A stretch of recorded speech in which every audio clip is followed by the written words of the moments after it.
Perhatian. Konten ini mengandung konsep esensi ilahiyah yang membutuhkan aspek pemahaman mendalam, yang kemungkinan hanya dapat diakses dengan keterbukaan hati dan pikiran, untuk mencapai tingkat pencerahan dan kesadaran yang lebih tinggi. Assalamualaikum warahmatullahi wabarakatuh. Salam sejahtera untuk kita semua, ibu dan bapak yang dirahmati oleh Allah. Boleh tepuk tangan dulu untuk kita semua untuk malam hari ini. Malam hari ini kita kedatangan Bapak Syaiful Karim. Alhamdulillah beliau bisa hadir lagi untuk memberikan pelajaran-pelajarannya, mutiara-mutiaranya. So prepare yourself gitu ya. Kalau Pak Syaiful Karim bicara, siap-siap untuk tahan nafas gitu ya. Karena pasti kita harus mengalirkan dan mencernanya sangat luar biasa untuk membuka kesadaran kita lebih baik lagi. Oleh karena itu, tanpa berpanjang lebar lagi, kita akan mendengarkan apa yang hendak disampaikan. Oke, boleh di-unmute Pak Syaiful Karim.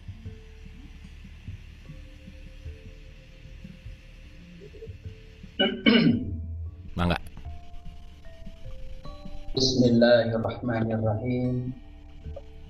Assalamualaikum warahmatullahi wabarakatuh. Waalaikumsalam warahmatullahi wabarakatuh. Segala puji milik Allah.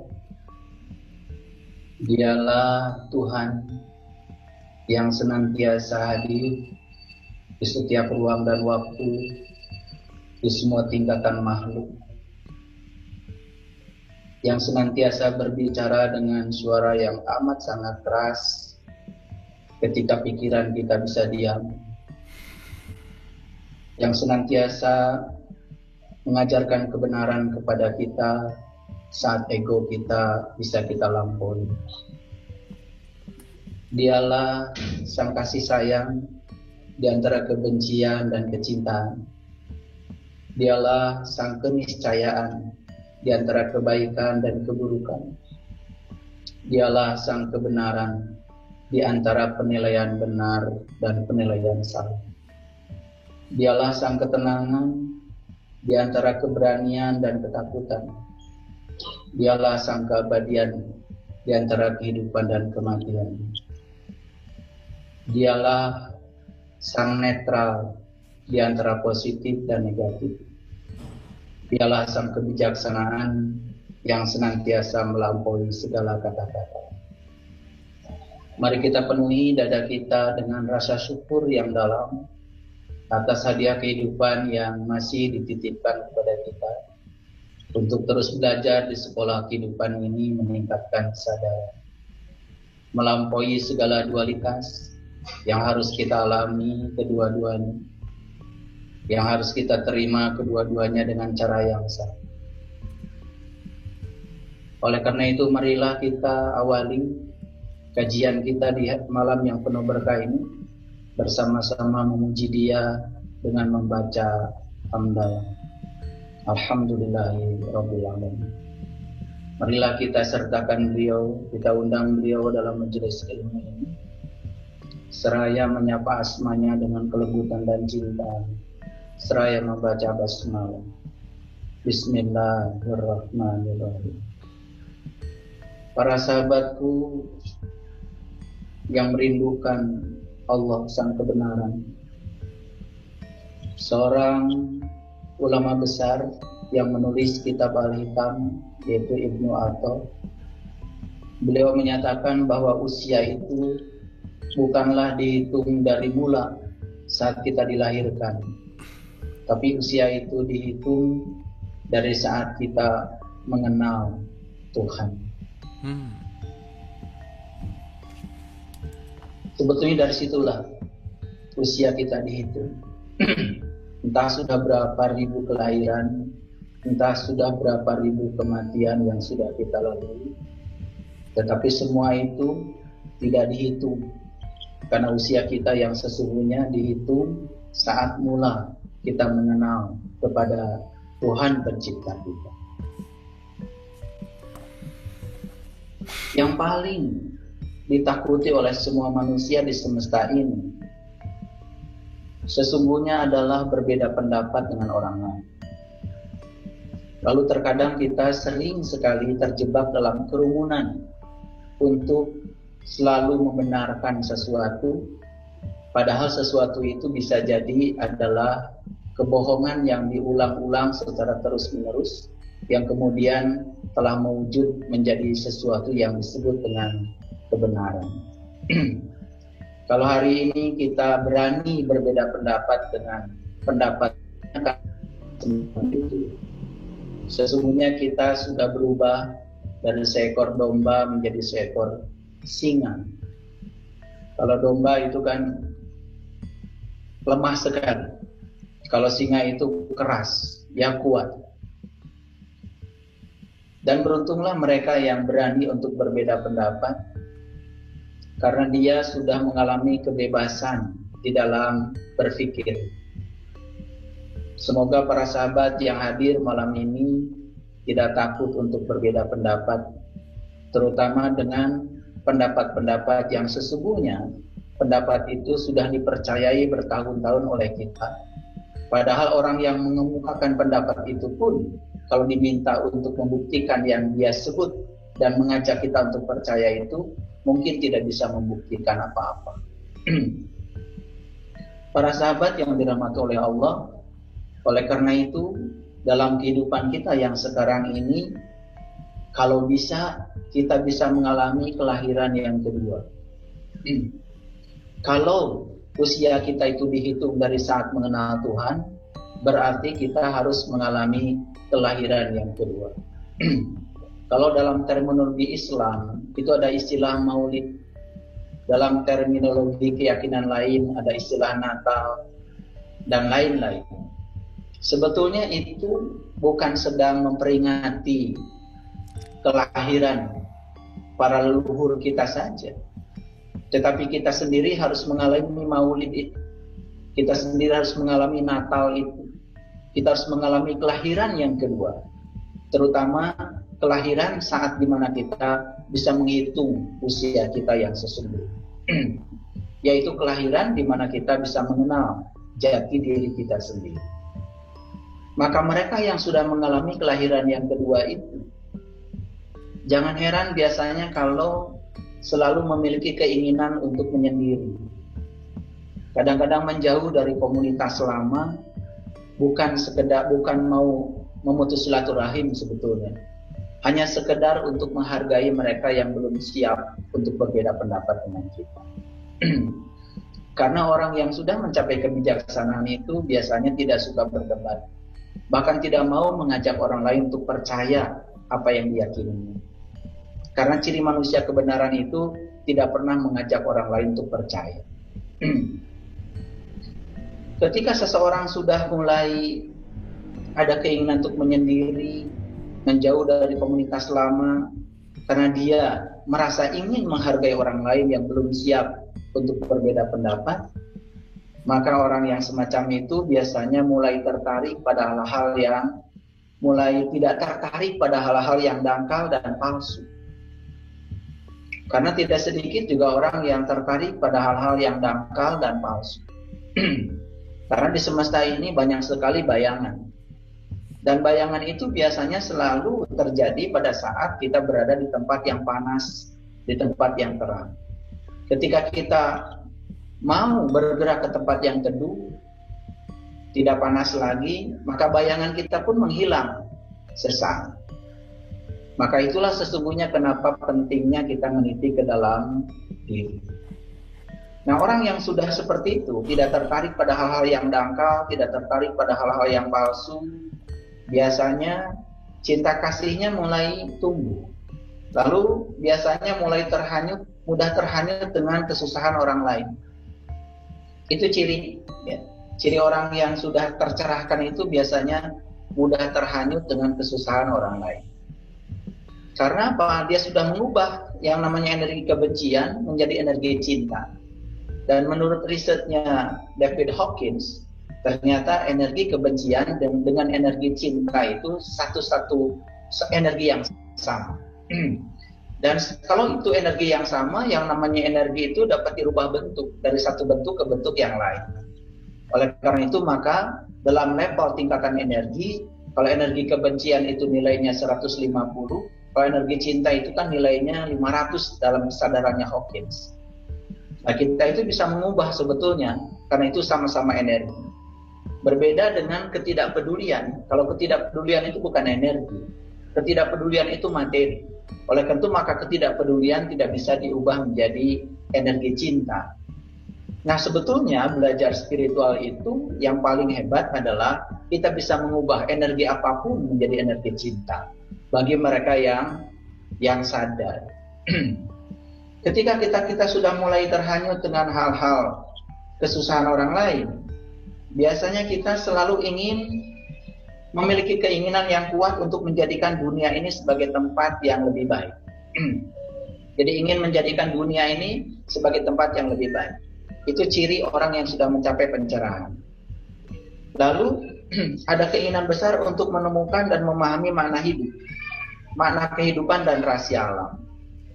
Oleh karena itu maka Nikola Tesla, seorang ahli fisika, mengatakan, jika kalian ingin memahami rahasia dari alam semesta ini, maka pandanglah segala sesuatu di alam semesta ini sebagai energi, sebagai vibrasi, dan sebagai frekuensi.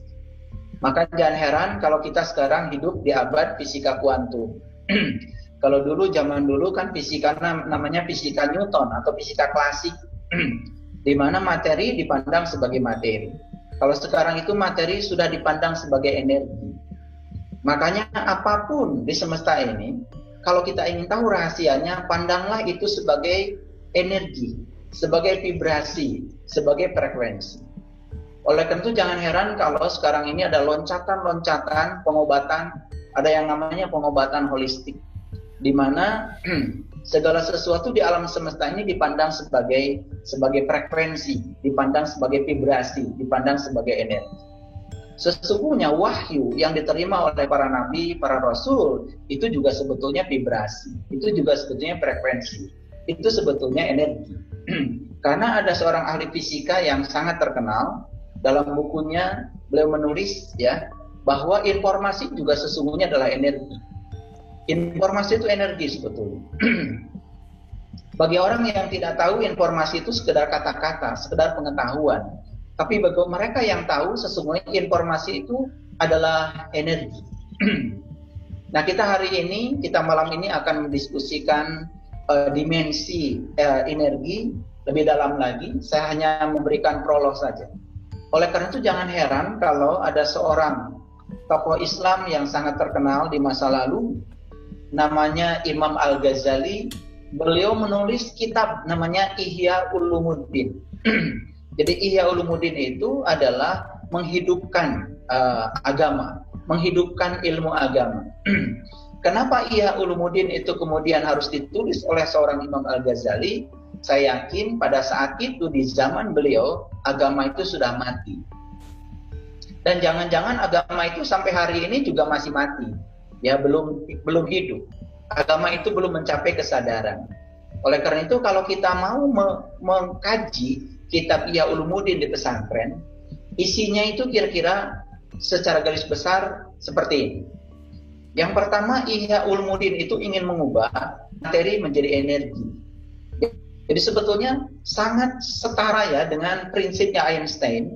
Beliau sudah memaparkan hasil akhir dari teori relativitasnya, dan kemudian beliau menulis rumus yang sangat sederhana, yaitu E sama dengan mc kuadrat. Jadi E itu adalah energi, M itu adalah materi, dan C itu adalah kecepatan cahaya dikuadratkan. Nah, cahaya itu kecepatannya 300 juta meter per detik, ya, sangat cepat sekali. Tetapi yang dimaksud oleh Einstein sebetulnya bukan sekedar benda itu bergerak secepat kecepatan cahaya. Kalau ingin dirubah materi menjadi energi, maka dikalikan dengan kecepatan cahaya dikuadratkan. Maka hasilnya menjadi joule, ya. Sangat luar biasa. Kalau kita hitung saja, kalau kita punya massa 1 gram itu 10 pangkat 3 kilogram. Kalau dikalikan dengan 3 kali 10 pangkat 8 meter per detik dikuadratkan, itu kan 9 kali 10 pangkat 16 meter kuadrat per detik kuadrat. Jadi kalau kilogram meter kuadrat per detik kuadrat itu jadi joule. Maka hasilnya berapa? Hasilnya adalah 9 kali 10 ya pangkat 16 dikalikan 10 pangkat min 3. Jadi 10 pangkat 13. 10 pangkat 13 itu kira-kira dikalikan dengan 9 jadi 90 triliun joule. 90 triliun joule itu besar sekali. Itu 1 gram massa. Ketika massa diubah menjadi energi, itu luar biasa. 1 gram yang tidak berarti, kalau seluruhnya diubah menjadi energi, itu bisa mencapai 90 triliun joule. Itu luar biasa. Ya, itu materi menjadi energi.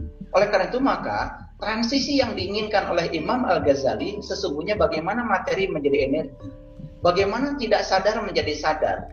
Bagaimana agama yang mengancam menjadi agama yang damai. Bagaimana agama yang terus-menerus menakut-nakuti dengan dosa dan kesalahan menjadi agama yang belajar dari kesalahan. Karena selama ini setiap orang melakukan kesalahan lalu kan dihukum.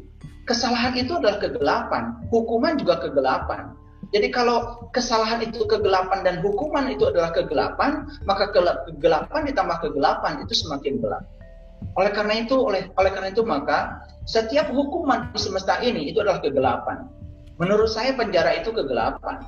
Jangan heran kalau orang keluar dari penjara tidak semakin baik perilakunya. Karena apa? Dia itu sudah dalam kegelapan, kemudian dihukum. Dan hukuman itu kegelapan. Tidak ada yang bisa membebaskan kegelapan kecuali cahaya. Oleh karena itu maka tahap awal untuk meniti ke dalam diri adalah menghadirkan cahaya ilahi dalam diri. Itu yang dilakukan para nabi, itu yang dilakukan para rasul, itu yang dilakukan para bijak, para suci di zamannya. Dan oleh karena itu kalau kita ingin mengikuti jejak dan langkahnya beliau-beliau itu, kita pun harus memulai dengan itu. Itu yang disebut dengan kelahiran yang kedua. Jadi dosa dan kesalahan itu ya di zaman kegelapan ya itu selalu menjadi sesuatu yang menakutkan. Oleh karena itu maka fase manusia itu menjadi 3 ya dalam pencarian spiritualnya. Ada 3 fase sebetulnya. Jadi fase yang pertama adalah fase kegelapan. Pada fase kegelapan kita menganggap bahwa satu-satunya sumber kebenaran adalah apa yang kita percayai, walaupun itu belum kita buktikan. Itu adalah fase kegelapan. Yang kedua adalah fase pencerahan. Fase pencerahan itu apa? Fase pencerahan itu kita mulai terbiasa dengan pro kontra, karena kita mulai terbuka untuk bisa menerima kebenaran dari manapun. Dan fase yang ketiga adalah fase kebangkitan kesadaran. Nah, kita bisa menilai sekarang, apakah malam ini kita masih di fase kegelapan? Kita hanya mempercayai bahwa satu-satunya sumber kebenaran itu adalah apa yang kita percayai selama ini. Sehingga ketika kita berbeda pendapat, kita takut dibilang sesat, takut dibilang menyimpang, dan lain-lain. Padahal hukumnya sederhana.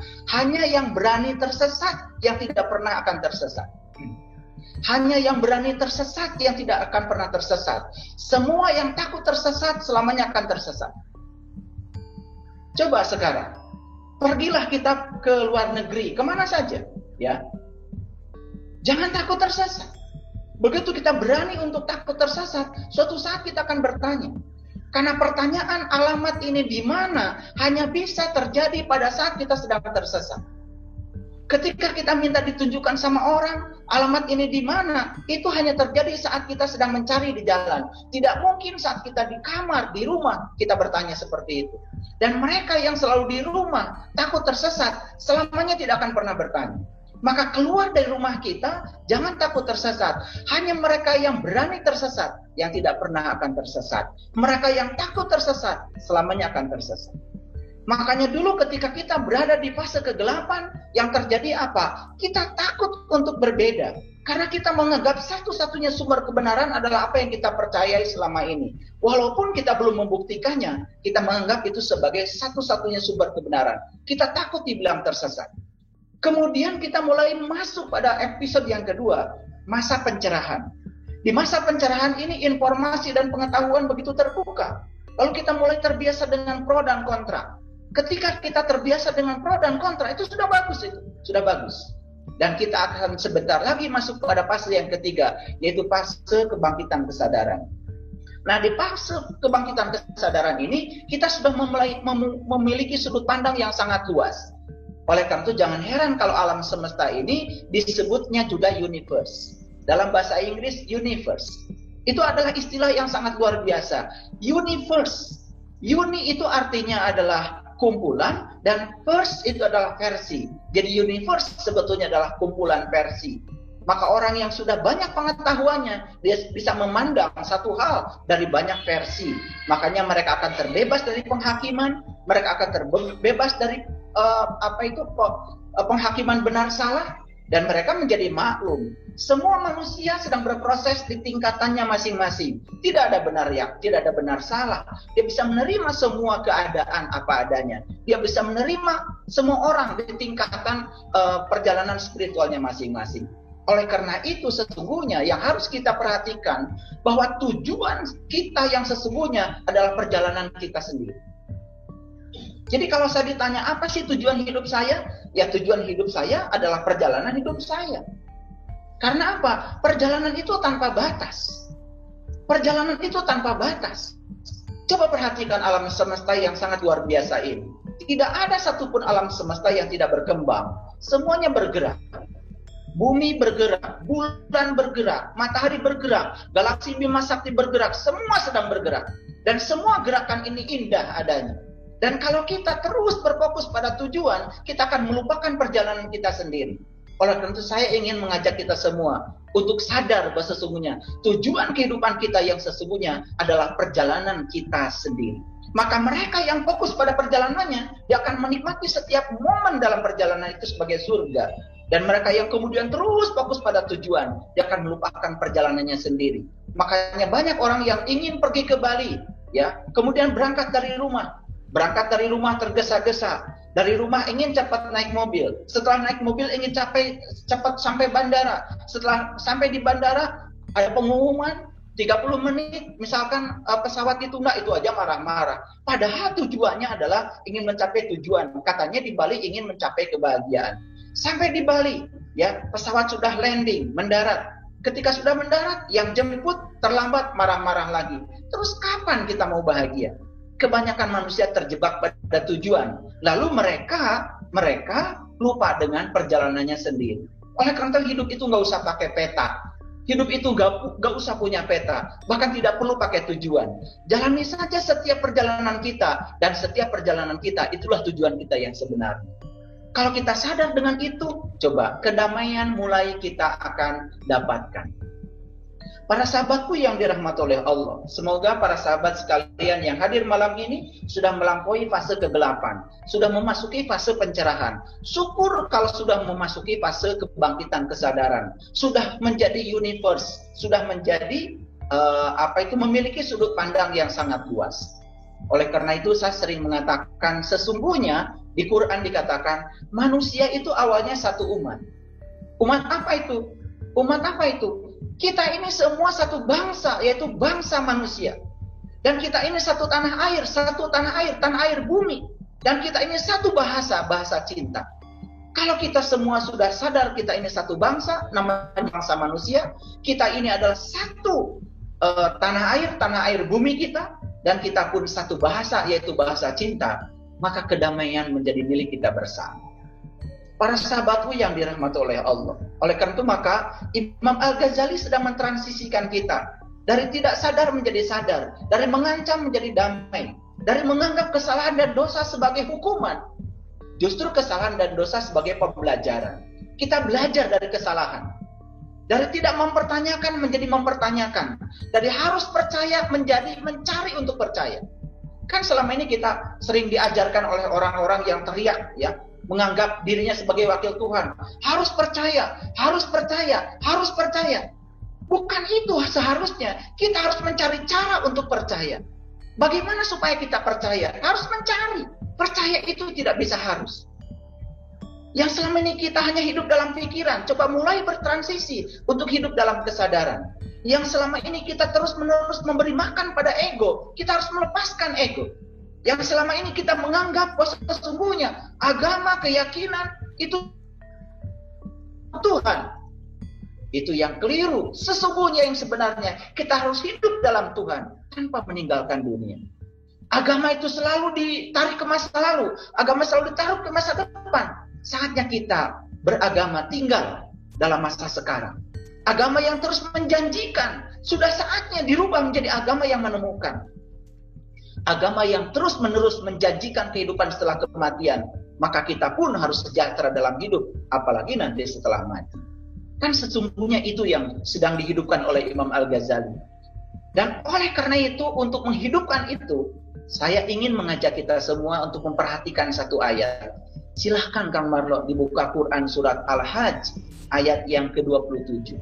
Baik. Surat Al-Hajj ayat yang ke-27. Mohon maaf kalau saya menggunakan referensi Al-Quran. Mohon maaf ya.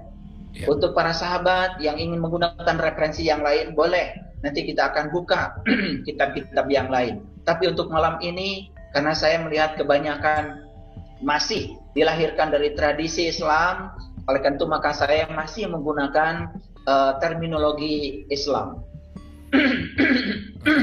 Surat Al-Hajj ayat 27. A'udzubillahi minasyaitonirrajim. Bismillahirrahmanirrahim. Dan berserulah kepada manusia untuk mengerjakan haji.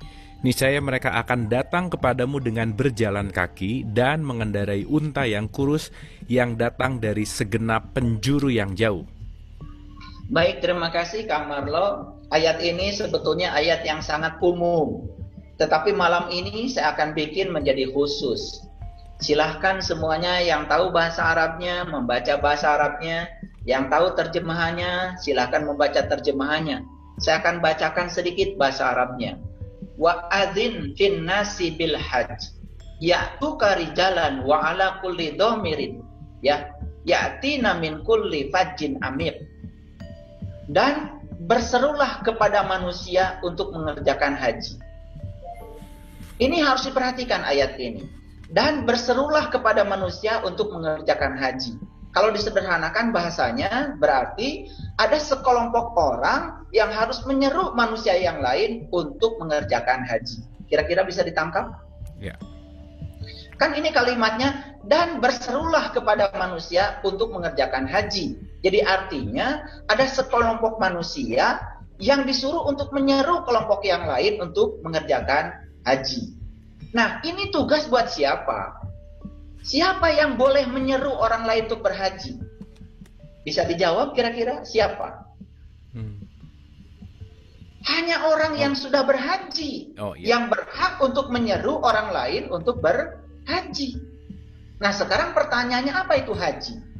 Haji itu adalah perjalanan menuju Baitullah.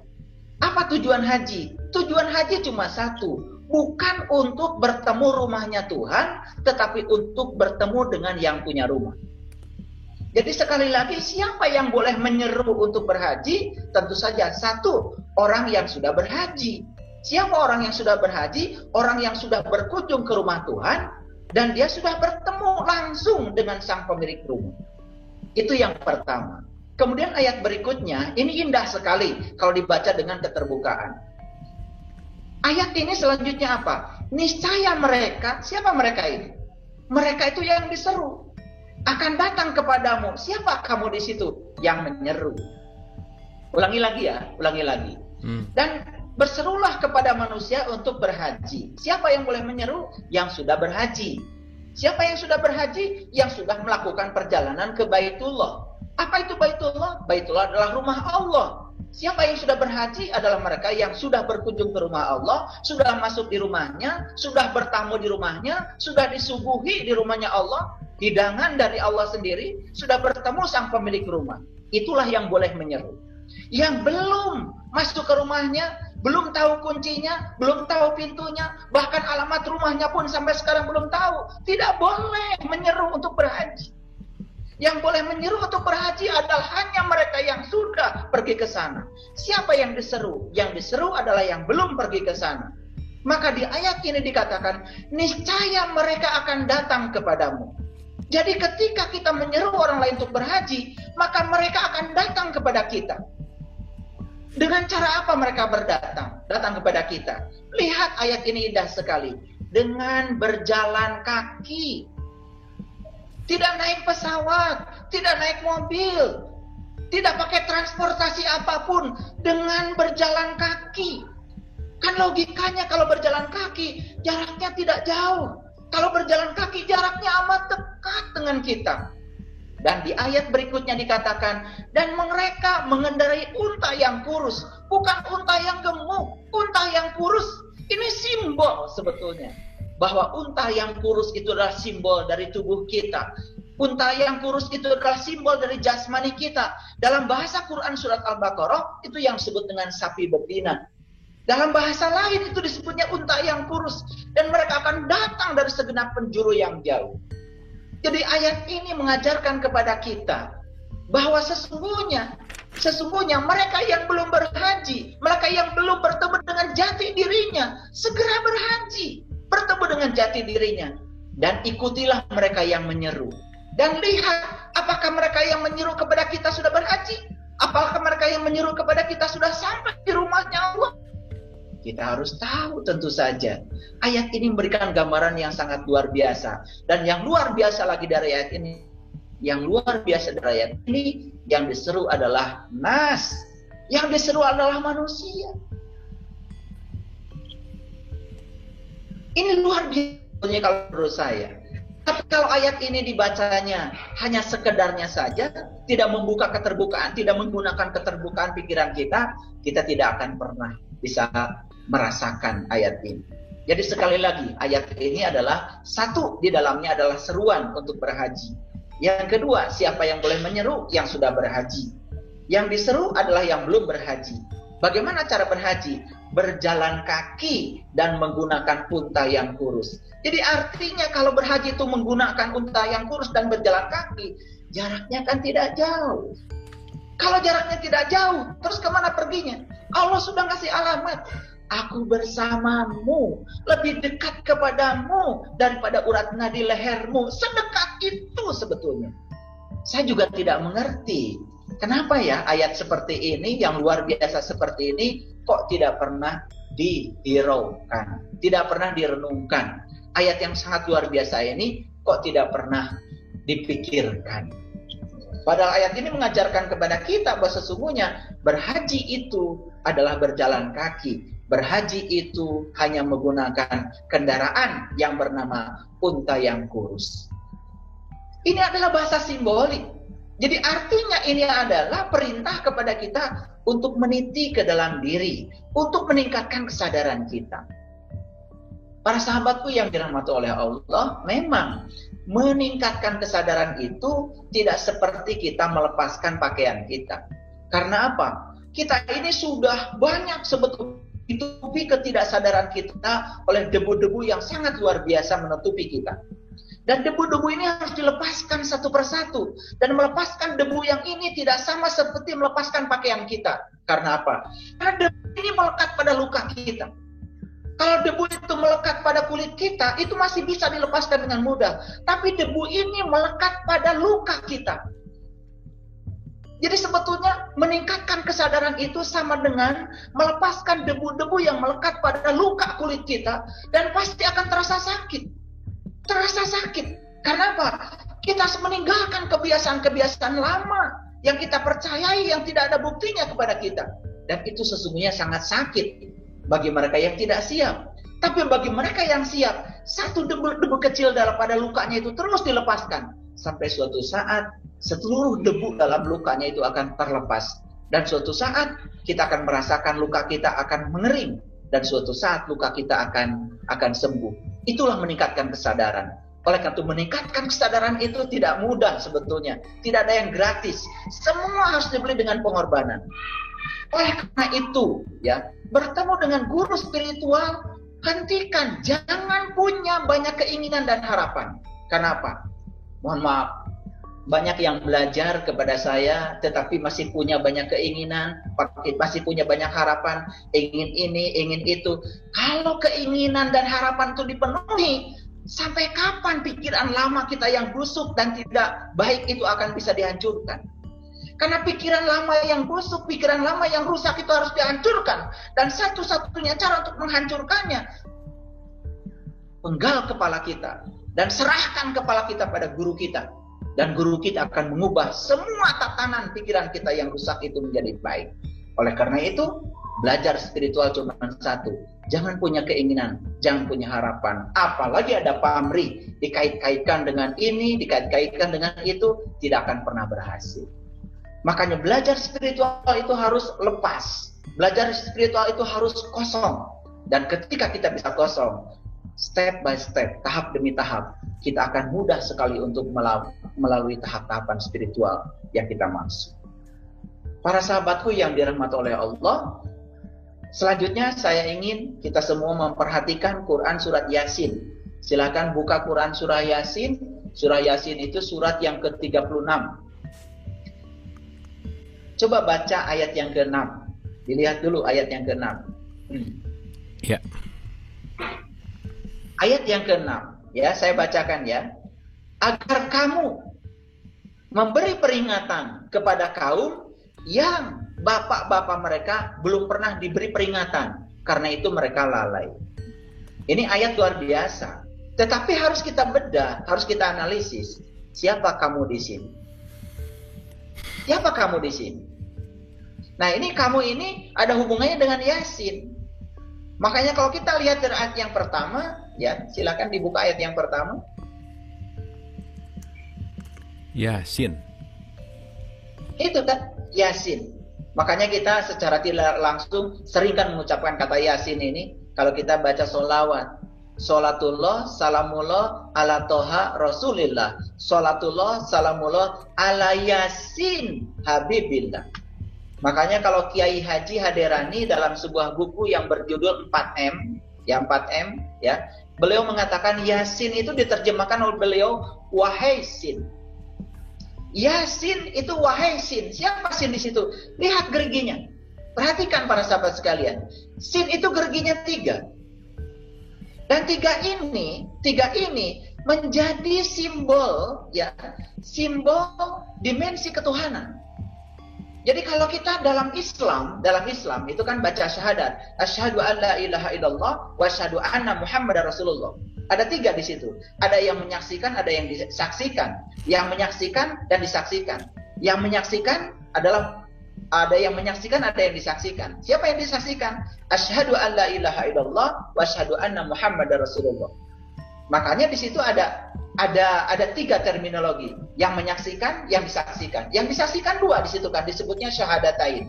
Asyhadu an la ilaha illallah wa asyhadu anna Muhammadar Rasulullah. Itu secara syar'i. Tetapi secara hakiki dalam kitab Syirul Asrar, Syekh Abdul Qadir Zailani mengatakan yang 3 ini diabadikan dalam Quran surat Al-Maidah ayat yang ke-73. Yang 3 ini kata beliau, 1 adalah Nur Insan, yang kedua adalah Nurullah, yang ketiga adalah Nur Muhammad. Jadi Nur Insan harus menyaksikan Nurullah dan Nur Muhammad. Itu logik.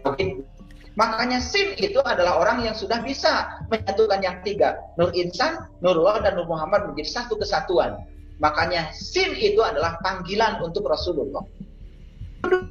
Rasulullah sudah mewariskan ilmunya kepada orang-orang di kemudian, yaitu kepada para ulama. Jadi Yasin, wahai Sin dalam terminologi yang sekarang ini ya bisa dipanggil untuk orang yang sudah bisa mengerti itu Sin. Jadi Yasin itu artinya wahai Sin. Lanjutkan ayat berikutnya. Siapa Sin itu? Ayat yang kedua? Iya, wal Qur'anil Hakim. Wal Qur'anil Hakim. Mereka yang sudah menemukan kebijaksanaan dari Al-Quran. Al-Quran yang mana? Tentu saja Al-Quran ada 2 dimensi. Ada Al-Quran yang syar'i, yang berupa tulisan. Ada Quran yang hakiki, yang qadim. Ya. Al-Quran yang awal, yang disampaikan kepada para nabi, para rasul, itu bukan Al-Quran yang dalam bentuk tulisan. Al-Quran yang awal. Al-Quran yang awal adalah diri sejati setiap manusia. Dan itu sesungguhnya harus dikenali. Maka lihat ayat yang ketiga. Nah, innaka laminal mursalin. Sesungguhnya kamu adalah salah seorang dari utusan. Sesungguhnya kamu adalah salah seorang dari utusan. Makanya masuk akal kalau kita kemudian membaca sholawat. Sholatullah salamullah ala toha rasulillah. Sholatullah salamullah ala Yasin habibillah. Siapa Sin itu? Sin itu adalah habibillah. Sin itu orang yang dicintai Allah. Bagaimana dia dicintai Allah? Tentu saja karena dia mencintai Allah. Dia mencintai Allah karena dia sudah kenal kepada Allah. Bagaimana dia bisa kenal kepada Allah? Karena dia sudah jumpa kepada Allah. Bagaimana dia bisa jumpa kepada Allah? Karena sudah bertemu di rumahnya, sudah berhaji. Jadi Yasin itu wahai Sin. Kemudian ayat yang selanjutnya tadi, sudah mendapatkan kebijaksanaan dari Al-Quran. Innaka laminal mursalin, dan sesungguhnya dia adalah seorang utusan. Ayat selanjutnya lihat. Ya. Baik. Ala siratim mustaqim, yang berjalan di jalan yang lurus. Nah, tentang siratul mustaqim ini kan sering kita baca di surat Al-Fatihah. Ya, ihdinas siratal mustaqim. Apa siratal mustaqim? Di pertemuan yang awal saya sudah jelaskan, siratal mustaqim itu adalah jalan yang lurus. Apa itu jalan yang lurus? Siratal ladzina an'amta alaihim, yaitu jalannya orang-orang yang telah diberi nikmat. Siapa yang diberi nikmat oleh Allah? Dalam Quran dijelaskan ada 4 kelompok. Minan nabiyyin, wasyiddiqin, wasyuhada, wassolihin. Para nabi, para siddiqin, para syuhada, para sholihin.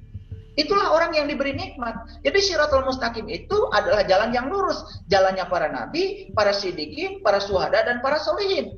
Dan kita harus mengerti apa sesungguhnya ya para nabi itu, apa sesungguhnya para siddiqin itu, apa sesungguhnya para syuhada itu, apa sesungguhnya para sholihin itu. Nah, itu sudah saya jelaskan di pertemuan yang sebelumnya. Saya tidak akan membahas ini lagi. Tetapi yang paling penting, lihat ayat selanjutnya. Ayat yang ke-5. Nah, Tanzilal Azizir Rahim, ya, yang diturunkan dari Tuhan yang Maha Perkasa dan Maha Penyayang. Jadi Tuhan itu sudah menurunkan kepada siapa? Kepada Yasin. Apa yang turun kepada Yasin? Quran yang sejati. Quran yang bisa membuat Sin menjadi bijaksana. Lalu Sin itu menjadi utusan Tuhan. Gitu kan logikanya. Lalu lihat ayat yang ke-6.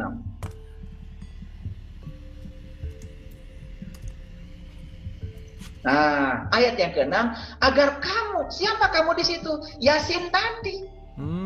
Memberi peringatan kepada siapa? Kepada kaum yang oleh bapak mereka belum diberi peringatan. Lalu mereka lalai. Jadi sebetulnya dari ayat ini kita dapat bahwa sesungguhnya para sin, para rasul, para nabi, para bijak, para suci, tugasnya itu hanya memberi peringatan kepada mereka yang oleh bapak-bapak mereka belum pernah diberi peringatan. Peringatan tentang apa yang belum pernah sampai kepada kita dari orang tua kita? Kalau peringatan sekolah yang bagus ya, S1, S2, S3, sudah kita dengar dari orang tua kita. Peringatan apa lagi? Kamu nanti harus sukses ya, kerjanya harus bagus ya, itu sudah kita dengar. Tapi satu yang mungkin kita tidak dengar, kamu harus kenal jati dirimu, karena kamu harus kenal pada Tuhanmu, itu belum pernah kita dengar. Jarang orang tua kita bicara tentang itu, karena mereka pun tidak diingat oleh bapak-bapak mereka yang sudah ahli membaca surah Yasin. Ada orang mati baca surah Yasin, orang sakit baca surah Yasin. Pikirannya surah Yasin buat orang yang sakit dan buat orang yang mati. Padahal surah Yasin buat orang yang hidup supaya bisa mati.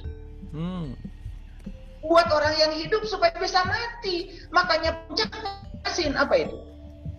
Kan wa ilahi turja'un. Agar kita pulang. Jadi supaya kita pulang itu, maka syaratnya harus ketemu dengan sin. Supaya kita ketemu dengan Quran sejati. Kitab sejati yang ada pada diri kita. Itu adalah kitab kebijaksanaan. Makanya di awal pertemuan tadi saya mengatakan, Tuhan sang kebijaksanaan yang melampaui segala kata-kata. Karena para nabi dan para rasul tidak belajar banyak kata-kata seperti kita. Tidak banyak belajar. Mereka belajar tentang rasa. Mereka belajar tentang pengalaman. Lalu kemudian, kata-kata itu kemudian ya dalam bahasa komunikasi.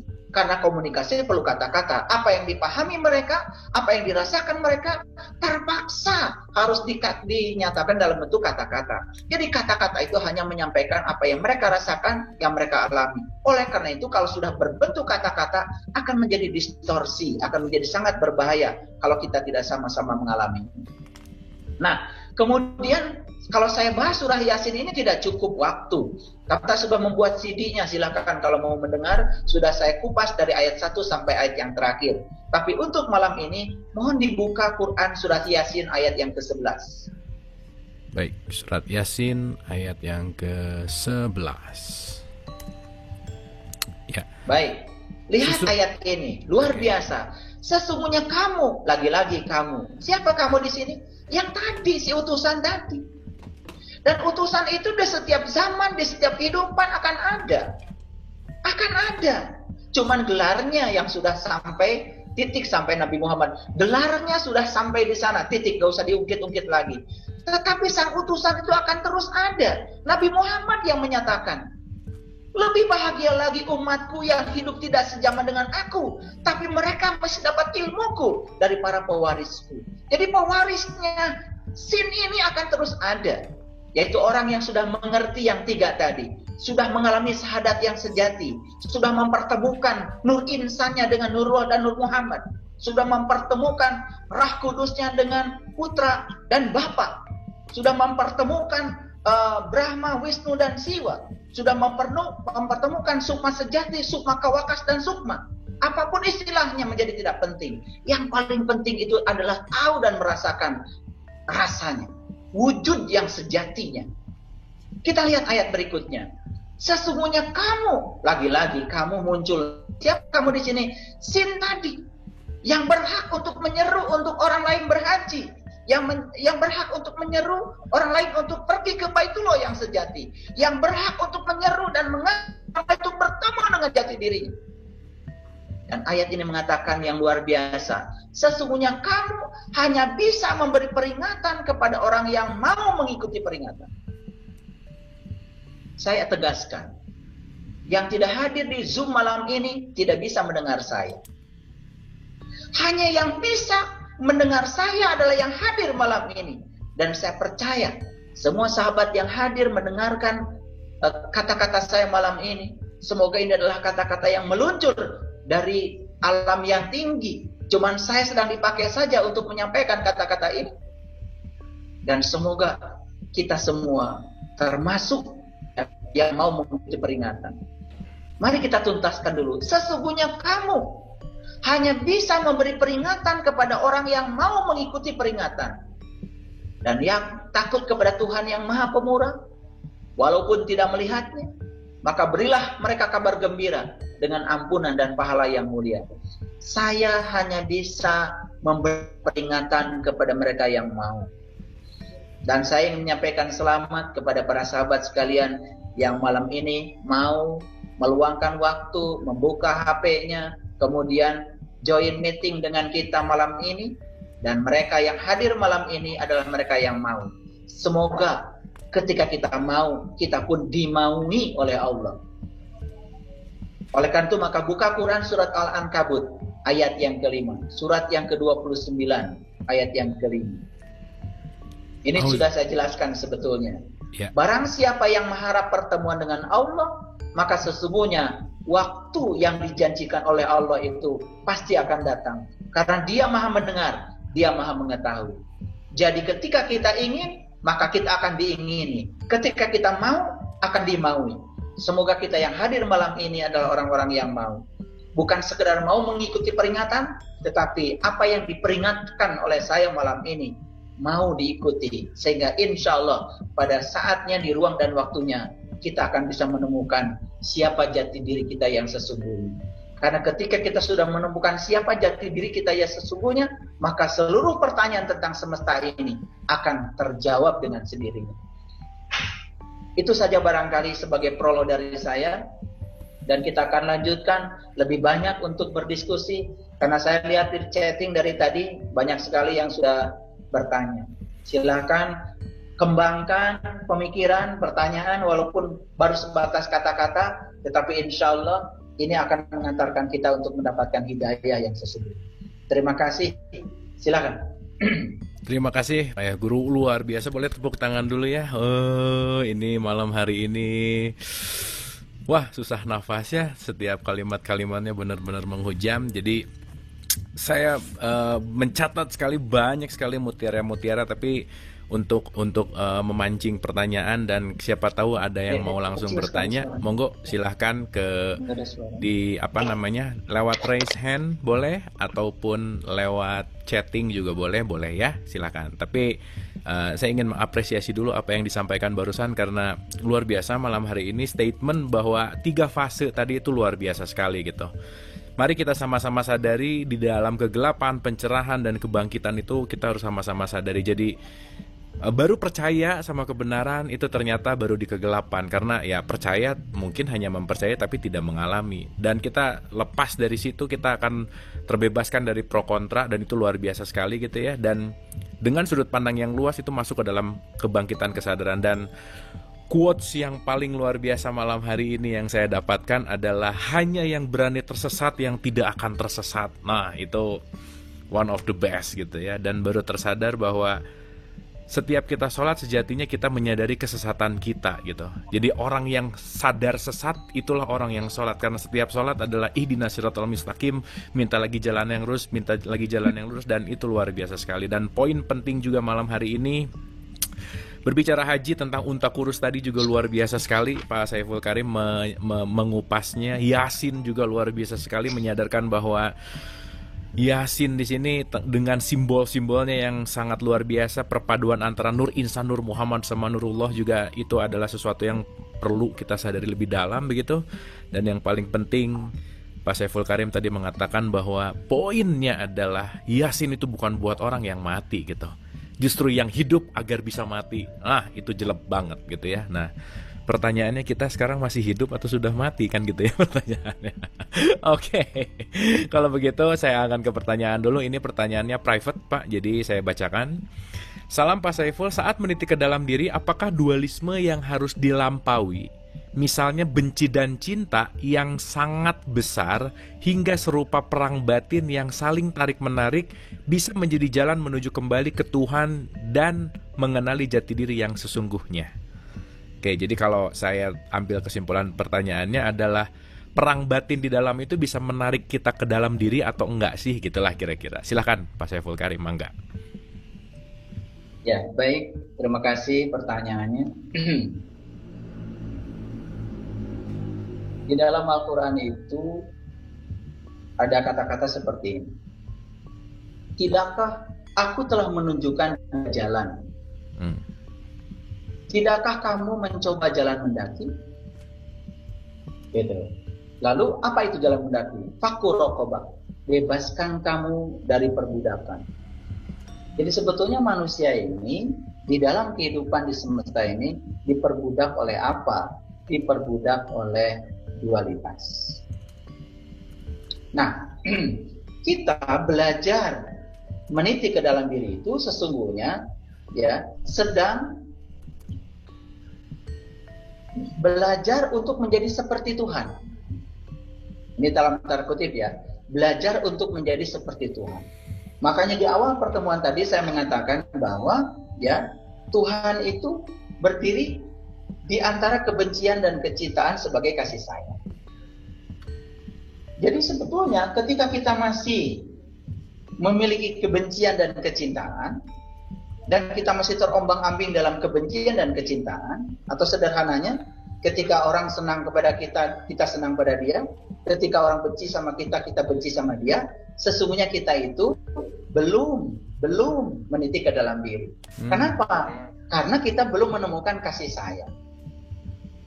Belum menemukan kasih sayang. Jadi meniti ke dalam diri itu sebetulnya ya kita sedang mengakses ya sifat Allah yang paling utama, yaitu Rahman dan Rahim.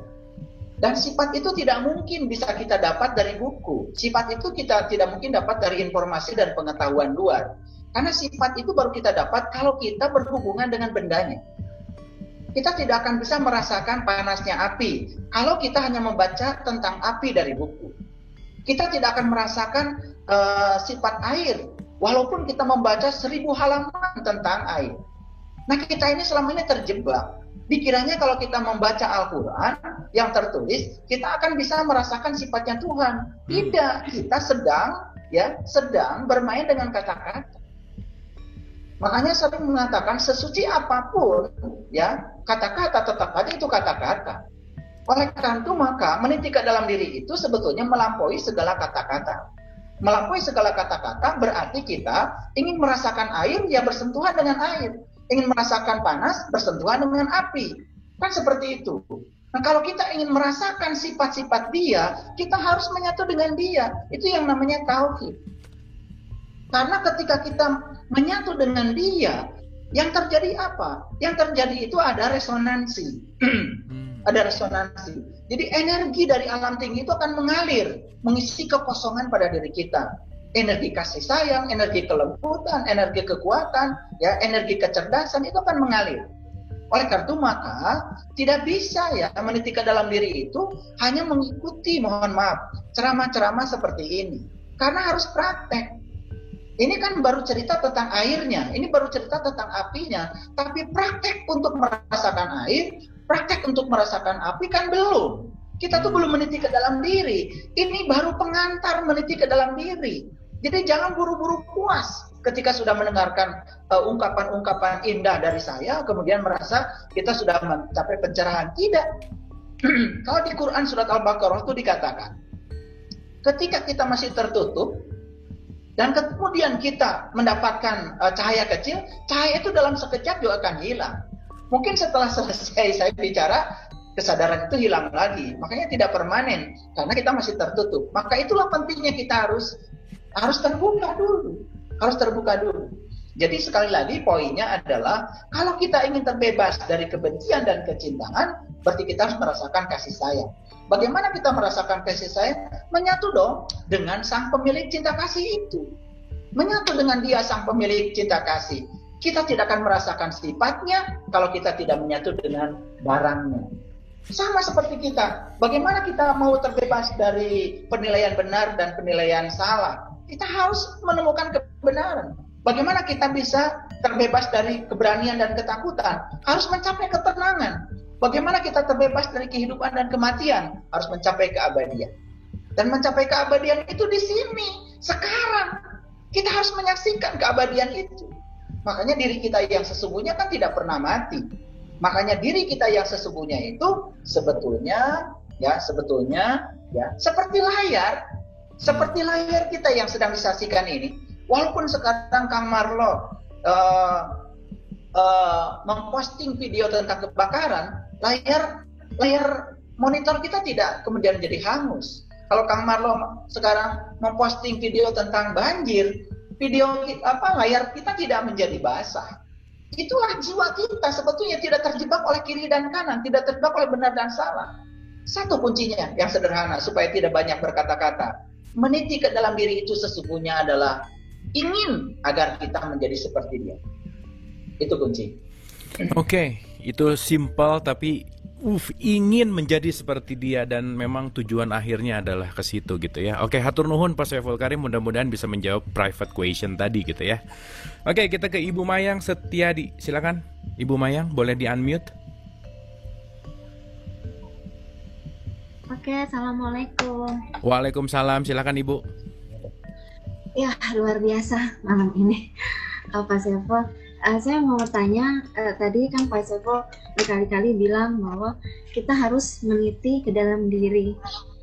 Dan itu juga di surat Yasin ada, Yasin itu yang memang sudah diberikan hikmah daripada kebijaksanaan dari Al-Quran itu sendiri. Tapi kan sebenarnya orang-orang itu tetap ada sampai saat ini yang akan meniti kita. Nah, apakah dalam perjalanan kita menuju ke dalam diri itu diperlukan seorang mursyid secara fisik? Terus juga apakah yang dimaksud dengan mursyid yang ada di dalam diri kita sendiri? Terima kasih. Oke, terima kasih Ibu, pertanyaannya bagus banget. Oke, silakan Pak Saiful Karim untuk direspon. Baik, terima kasih Ibu Mayang. Ibu Mayang mau pergi ke Eropa, pergi sendiri. Mana yang paling bagus? Atau minta seorang tour guide? Tentu ya. Tour guide. Pasti minta tour guide kan? Jarang-jarang ya. Nah, setelah berkali-kali pergi ke Eropa, baru nanti backpackeran kan gitu. Kalau sudah tahu, ya kan? Nah, untuk yang mereka yang belum tahu, ya tentu saja lebih bagus minta diantarkan sama yang tahu. Makanya doanya Nabi Daud itu bagus. Ya Allah, tumbuhkanlah cintaku kepadamu, tumbuhkanlah cintaku kepada orang-orang yang telah berhasil mencintaimu, tumbuhkanlah cintaku pada ilmu dan amal yang dapat mengantarkan aku akan cinta. Itu doa yang sangat bagus. Makanya di dalam sebuah hadis, kalau kamu tidak bisa beserta Allah, kamu harus beserta orang-orang yang sudah beserta Allah. Kalau kamu tidak bisa beserta Allah, kamu harus bersama orang-orang yang sudah beserta Allah. Jadi ini artinya ya, bahwa kita yang tidak tahu ini, supaya tidak tersesat jalan, tetap harus dibimbing oleh orang yang tahu. Nah, lebih bagus dibuka Quran surat Al-Kahfi ayat yang ke-18. Ini bertanya sesuai dengan pertanyaan dari Ibu Maya. Surat yang ke-18 ayat yang ke-18. Iya. Dan kamu mengira mereka itu bangun padahal mereka tidur. Dan kami balik-balikan mereka ke kanan dan ke kiri. Sedang surat yang ke-17. Surat ke-17. 17. Oke. Al-Isra ya Pak ya? Surat yang ke-18 ayat yang ke-17. Oh, Al-Kahfi 17. Oke. Yes. Mangga. Dan kamu akan melihat matahari ketika terbit, condong dari gua mereka ke sebelah kanan. Dan bila matahari terbenam menjauhi mereka ke sebelah kiri, sedang mereka berada di dalam tempat yang luas dalam gua itu. Itu adalah sebagian dari tanda-tanda kebesaran Allah. Barang siapa yang diberi petunjuk oleh Allah, maka dialah yang mendapat petunjuk. Dan barang siapa yang disesatkannya, maka kamu tidak akan mendapatkan seorang pemimpin pun yang dapat memberi petunjuk kepadanya. Baik, jadi di sini ada kata-kata yang disintir oleh Ibu Mayang tadi, yaitu kata-kata mursyid ya. Di sini ada ya, wa may yudlil falan tajidalahu waliyan mursyidan. Jadi kata-kata mursyid itu adalah julukan dari Allah buat orang yang cerdas ya. Awas ya, saya sedang berbicara kecerdasan, bukan berbicara intelektual. Karena kalau intelek itu ya isinya informasi dan pengetahuan, itu bisa didapat dari banyak, dari buku juga bisa. Nah, orang yang cerdas itu adalah orang yang sudah mencapai kebijaksanaan, yang mereka sudah melampaui pikiran. Sekali lagi ya, saya tidak berbicara tentang intelek, tapi intelligence. Saya sedang berbicara tentang intelijensia, yaitu kecerdasan. Kecerdasan yang saya maksud itu adalah kecerdasan yang melampaui pikiran. Nah, itulah yang namanya irsyad. Nah, gelar dari Allah namanya mursyid. Dan kemudian dalam terminologi pesantren sering diterjemahkan dengan istilah guru. Jadi ayat ini mengatakan bahwa barang siapa yang dikehendaki Allah untuk mendapatkan guru, pasti akan bertemu guru. Tapi barang siapa yang tidak berkehendak untuk bertemu guru, juga tidak akan bertemu dengan guru. Jadi Allah itu tidak pernah memaksa. Jadi semua yang akan hadir di tempat kita, dalam kehidupan kita, adalah yang kita tarik. Maka kemanapun kita mengalihkan perhatian, ke situ energi mengalir. Jadi kalau kita ingin energi kita mengalir ke suatu tempat, dan di situ energi itu melakukan usaha, karena energi itu adalah kemampuan melakukan usaha, melakukan proses penciptaan secara kreatif, secara konstruktif, secara positif. Nah, otomatis kita harus mengalihkan perhatian kepada yang positif. Ya, oleh karena itu supaya kita tidak jalan kemana-mana dulu, untuk mengefektifkan perjalanan kita, lebih bagus sebetulnya kalau dibimbing oleh mereka yang tahu. Itu poin. Terus yang kedua, tadi pertanyaannya yang kedua, apakah kita akan bertemu dengan mursyid yang di dalam? Yes. Mursyid yang di luar, yang bernama manusia itu tugas utamanya adalah untuk mengantarkan kita bertemu dengan sang master kita yang di dalam.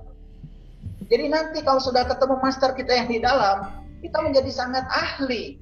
Karena apa? Ketika pikiran menggunakan energi sesuai dengan keinginan pikiran sendiri, maka pikiran itu akan sangat berbahaya. Karena pikiran ini kekuatan yang negatif. Tetapi ketika pikiran ini sudah didatangi oleh sang master kita di dalam, kita sudah diantarkan kepada guru kita yang di dalam, benar-benar sudah ketemu masternya, maka master ini akan membimbing pikiran untuk menggunakan energinya. Itu yang disebut dengan kesadaran. Jadi sebetulnya yang disebut dengan kesadaran itu adalah kerja pikiran yang dibimbing oleh sang master. Itu namanya mursyid sejati kita, guru sejati kita. Nah, kalau kita sudah bertemu dengan guru sejati kita, subhanallah, luar biasa. Ya, itu mengalir pengetahuan itu dengan sendirinya. Itu yang dikatakan oleh Nabi, pintar tanpa belajar, cerdas tanpa berlatih. Itu yang disebut dengan miladun ka ilman. Itu yang disebut dengan ilmu dari sisi Tuhan. Ujuk-ujuk mengerti saja. Makanya banyak yang orang yang tidak pernah punya pengalaman akademis, intelektualnya tidak pernah teruji, tetapi intelijensianya teruji. Karena yang muncul bukan kemampuan mengoleksi ilmu, tetapi yang muncul adalah kecerdasan. Dan kecerdasan yang bisa melahirkan kebijaksanaan. Dari mana lahirnya? Wal Qur'anil Hakim. Itu ketika dia sudah bisa membaca Quran yang sejati. Yang muncul itu pasti kebijaksanaan. Itulah sin yang sesungguhnya. Jadi sekarang ini kita harus cari sin. Dan sin itu ada di setiap zaman. Ada setiap zaman. Cuman memang ya orang yang semacam ini tidak pernah mau menuju kepada permukaan. Makanya saya juga dulu mencari sin itu luar biasa ya. Karena mereka ini tidak pernah ada di publik ya. Mereka itu bukan tidak mau menampakkan diri. Tetapi mereka itu menghargai mereka-mereka yang belum siap untuk menerima pelajaran. Itu saja. Terima kasih, Ayo Guru, luar biasa. Sedikit ini menyambungkan karena ini di chat nyambung banget. Apa ukuran hambanya yang mursyid kamil mukamil kholis mukhlisin? Ukurannya itu apa gitu? Mangga? Yes. Ukurannya sudah saya sampaikan di Quran surat Ali Imran ayat 49 waktu pertemuan sebelumnya. Jadi ukuran itu bukan kriteria dalam bentuk tulisan. Ya, Ali Imran ayat yang ke-49. Ini pertanyaan yang sangat cerdas, yang sangat bagus. Ya. Baik, di situ kan ada, sudah saya pernah jelaskan sebelumnya, ya. Saya bacakan aja ya, Pak ya. Yang bagian akhir saja. Ya. Oh ya. Ya, dan aku menyembuhkan situ. Dan aku kabarkan kepadamu. Di bagian tengah itu, aku menyembuhkan orang yang buta sejak lahirnya. Iya, oke. Dan itu aku membuat kamu tanah dan kemudian aku meniupnya maka seekor burung dan aku menyembuhkan orang yang buta sejak lahirnya dan orang yang berpenyakit sopak dan aku menghidupkan orang mati dengan seizin Allah dan aku kabarkan kepadamu apa yang kamu makan dan apa yang kamu simpan di rumahmu. Sesungguhnya pada yang demikian itu adalah suatu tanda kebenaran kerasulanku bagimu jika kamu sungguh-sungguh beriman. Jadi di sini cerita tentang kerasulan. Lihat ayat yang pertama ini, bagian awal dari ayat ini apa? Wa rasulan ila Bani Israel. Dan utusan bertemu dengan seorang Bani Israel. Bani Israel sudah saya jelaskan sebelumnya. Bani itu adalah kaum, Israel itu adalah berjalan, El itu Tuhan. Bani Israel adalah orang yang sedang berjalan menuju Tuhan. Jadi adalah seorang pencari. Seorang pencari suatu saat pasti akan bertemu dengan sang utusan. Jadi saya tidak berbicara gelar ya, saya berbicara tentang fungsinya. Saya berbicara tentang fungsinya. Makanya Nabi mengatakan al-ulama warasatul anbiya. Ulama itu yang mewarisi ilmunya para nabi, para rasul. Nah, kemudian apa indikatornya tadi? Itu pertanyaan sangat cerdas. Indikatornya 3. Yang pertama adalah wa ubriul akmaha. Jadi, indikator yang pertama adalah aku menyembuhkan orang buta sejak dari lahirnya. Ini bukan cerita kebutaan mata lahir. Ini cerita tentang kebutaan mata kolbu. Jadi ciri yang pertama dari seorang utusan yang kamil mukamil tadi, satu dia mampu untuk menyembuhkan orang yang buta. Nah, apa cirinya? Harus dialami. Harus dialami. Bagaimana sang penanya ini bisa membuktikan seseorang ini kamil mukamil kalau tidak mau ketemu? Ditemuilah dia. Apakah dia bisa membuka yang tertutup menjadi terbuka?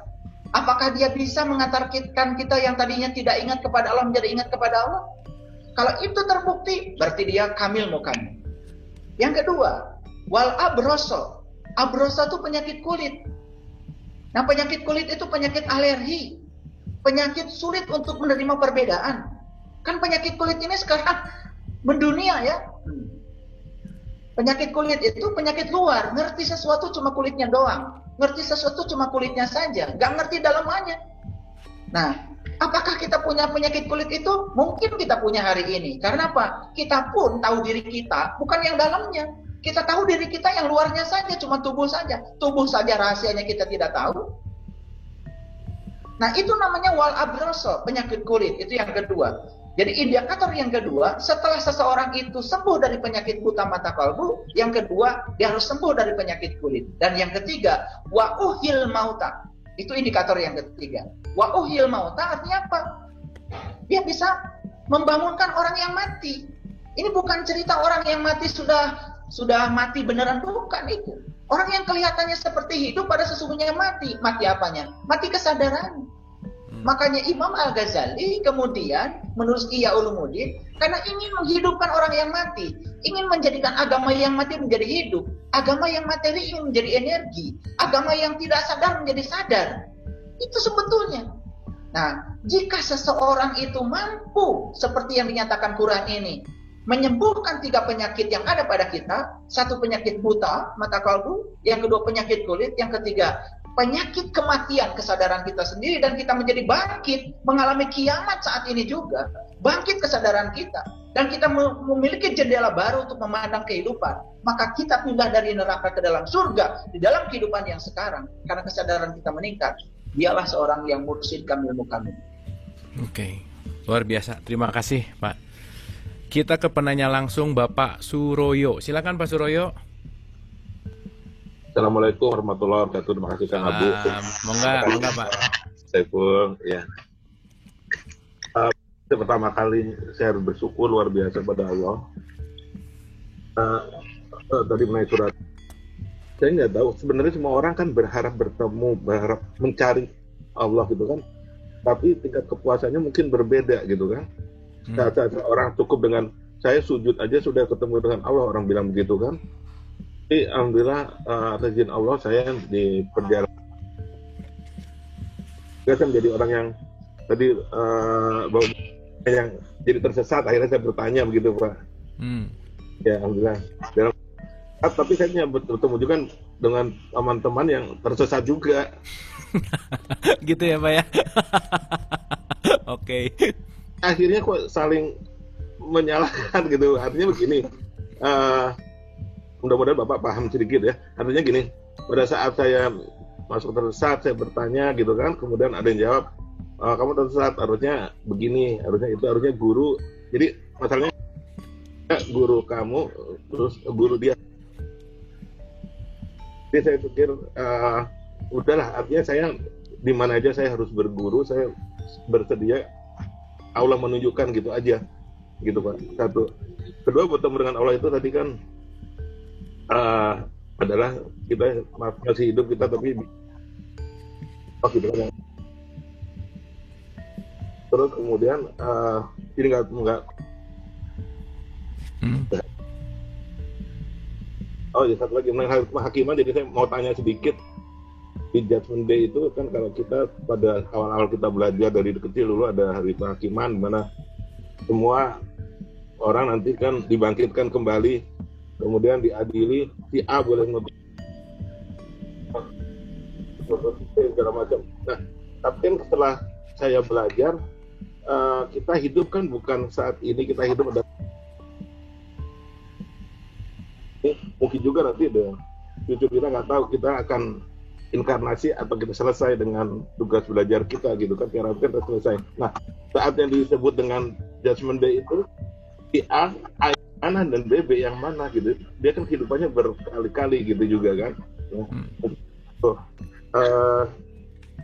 Akhirnya kan itu kalau menurut pemahamannya. Pak Suroyo, maaf tadi saya kurang nangkep yang kebangkitan itu si judgment A, B itu A, B-nya maksudnya apa ya? Tadi agak putus-putus Pak, sorry.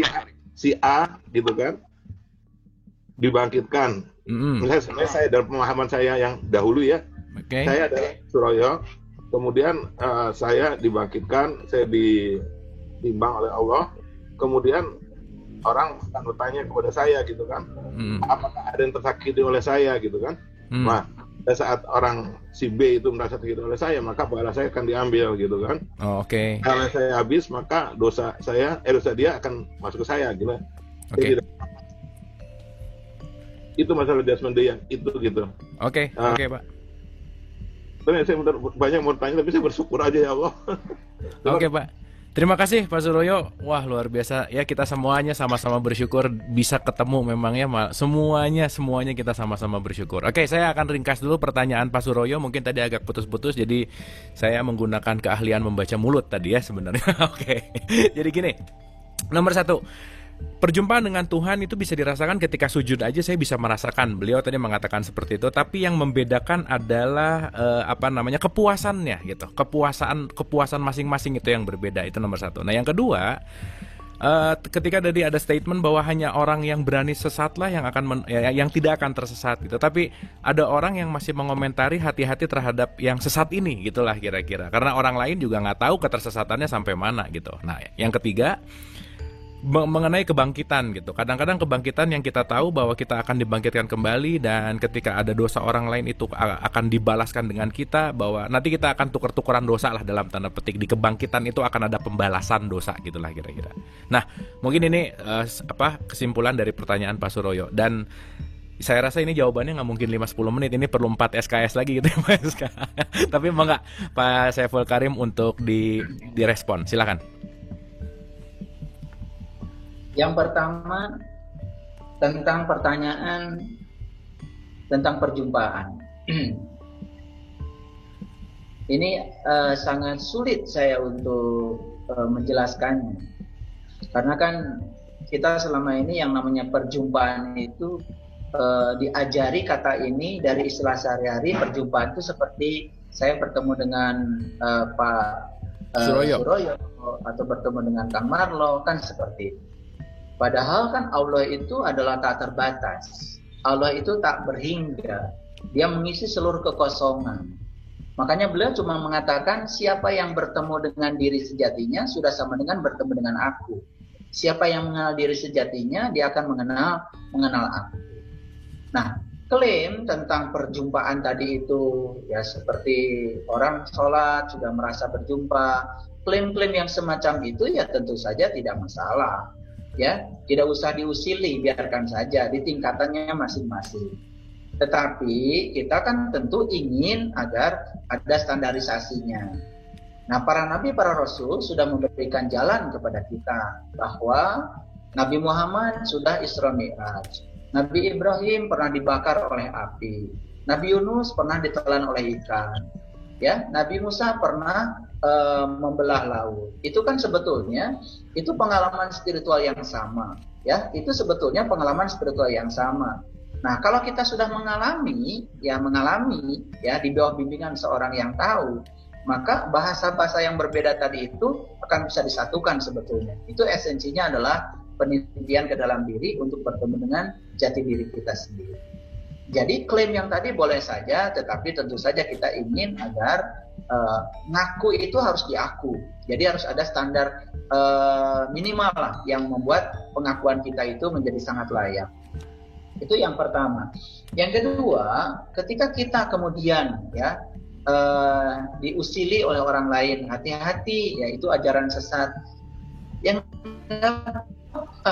ya, karena orang yang semacam itu pasti dia sendiri sedang tersesat. Jadi disesatkan oleh orang sesat.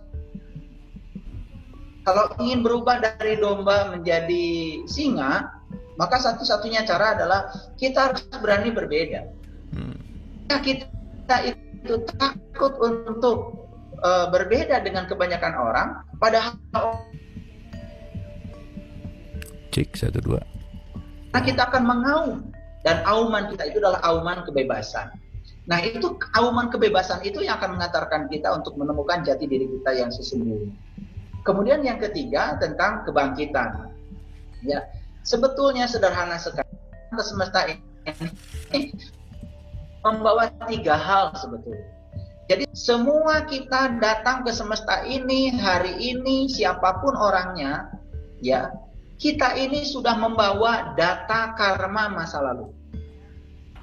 Kita tuh membawa data, dan data itu tersimpan dalam gen kita, dalam DNA kita. Semua data yang tersimpan dalam DNA itu akan diurai oleh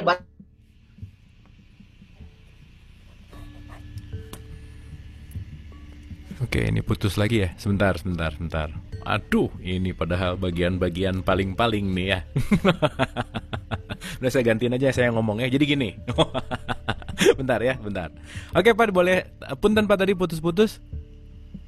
Di data karma yang tersimpan itu, sebutnya di DNA, di genetika kita itu, yang pertama adalah utang. Utang yang paling besar yang harus dibayar adalah utang kepada Allah. Makanya kita datang ke sini lagi, disuruh belajar lagi, dikasih tubuh yang baru, yang lebih fresh, yang lebih sehat, untuk apa? Melanjutkan perjalanan kita. Itulah keadilan dari Allah. Ya. Yang kedua adalah jalan bengkok yang pernah kita lalui di masa lalu. Dan yang ketiga adalah pekerjaan yang belum selesai. Jadi di data karma itu ada 3 garis besar yang harus kita lunasi. Nah, oleh karena itu maka ya, yang namanya hari kebangkitan itu setelah hari kiamat. Dan hari kiamat itu kapan? Hari kiamat itu harus sekarang. Harus dialami oleh kita. Hancurnya alam semesta nanti nggak usah dipikirkan. Kalau bumi ini kan sekarang sedang berkembang. Karena bumi ini energi sebenarnya, bukan materi. Terus berkembang. Bahkan bumi ini adalah pendatang baru sebetulnya. Di tataran semesta ini, bumi ini pendatang baru. Kalau dia pendatang baru, sebenarnya nanti juga akan hilang lagi bumi. Terus kalau bumi hilang, memang akan mengganggu konstelasi seluruh sistem tata surya. Tidak, bumi ini hanya debu kecil di alam semesta. Tidak ada pengaruhnya pada yang lain. Oleh karena itu, maka yang disebut dengan hari kiamat itu adalah, kiam itu artinya bangkit. Hari kiamat itu hari kebangkitan. Hari kebangkitan kesadaran. Makanya sesuai diceritakan di Quran surat Al-Imran ayat 49 tadi, tugasnya para rasul itu adalah membuat yang tidak sadar menjadi sadar. Ketika kita tidak sadar menjadi sadar, itu namanya hari kiamat. Nah, setelah hari kiamat, yaitu hari kiamat, maka kita akan mengalami hari kebangkitan itu. Nah, setelah kebangkitan, kita akan memasuki alam hisab. Apa itu hisab? Kita akan sadar ketika kita dimarahin orang, langsung sadar, oh dulu mungkin saya pernah marahin orang, sudah diterima aja, sehingga tidak membuat utang baru. Nah, kebanyakan manusia sekarang bikin utang baru. Ketika dia marahi orang, dia tidak sadar kalau orang itu marah sebenarnya diundang oleh kita. Itu hidangan dari semesta untuk kita, kasih sayang semesta untuk kita, untuk menyelesaikan utang karma kita. Tapi kita menolaknya karena kita tidak bisa menerima. Akibatnya apa? Kita bikin utang baru.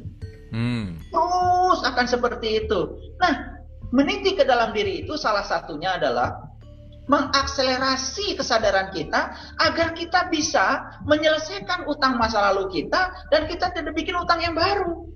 Sehingga kita bisa wa ilahi turja'un dengan segera. Makanya Yasin tadi, wal Qur'anil Hakim, innaka laminal mursalin ala syiratim mustaqim. Terus itu sampai ujungnya apa? Sampai ujungnya adalah wa ilaihi turja'un. Oke. Wah, luar biasa banget nih ya. Ini memang mind blowing banget ya. Kiamat itu bangkit, hisab itu sadar. Jadi kalau ada yang datang itu semua pasti undangan gitu ya. Jangan menambah hutang yang baru, tapi yuk kita sama-sama bisa menyelesaikan hal-hal yang 3 poin tadi, ada utang, kebengkokan, dan ke karma kita. Hatur nuhun Pak Saiful Karim, luar biasa sekali. Kita ke Bunda Winnie Sumantri. Oke Bunda, silakan. Assalamualaikum warahmatullahi wabarakatuh. Waalaikumsalam. Pak, saya hanya ingin mengungkapkan perasaan saya aja. Perasaan saya waktu Bapak menerangkan surat 22-27 itu rasanya saya merinding, saya menangis, saya lemes. Saya malu kepada Allah yang sudah menitipkan kita menjadi manusia yang baik, dan mengatakan bahwa itu adalah tidak rasul atau nabi yang untuk kita umat manusia. Dan saya hanya mengharapkan saja bahwa Bapak juga bisa membimbing kita serta yang sudah pada kesempatan ini menjelaskan, menerangkan, membimbing kita jalan yang benar. Itu aja ungkapan saya. Saya sangat terima kasih Pak.